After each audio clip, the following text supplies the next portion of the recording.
Encik bagi saya tengok balik. Encik simpan. Aku tak fahamlah kenapa kau kena panggil aku macam tu? Panggil apa pula, Mak Encik? Mak Encik itulah.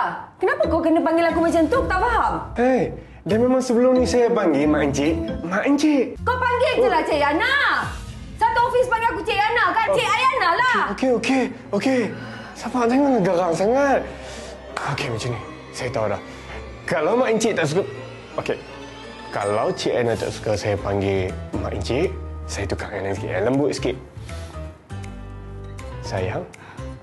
Okey, tak suka juga. Saya ambil yang lembut lagi, baby. Ataupun nak English sikit, baby. Okey, Cik Ana. Kau nak habiskan praktikal kau kat sini ke tak? Nak. Kalau nak, simpan sikit lawyer buruk kau untuk masa depan. Boleh? Bukan untuk aku. Okey, saya minta maaf, Mak Encik. Mak Encik! Cik Ana. Tapi baby sudah. Okey, baik Cik Ana. Sorry. Sekarang ni aku tak nak cerita banyak. Aku nak engkau betulkan manuskrip ni. Aku tak nak ada satu pun salah. Okey? Satu pun aku tak nak. Dengar? Tak nak ada satu pun salah. Kau bagi aku yang betul hari ni juga. Masuk program aku. Program apa Ha?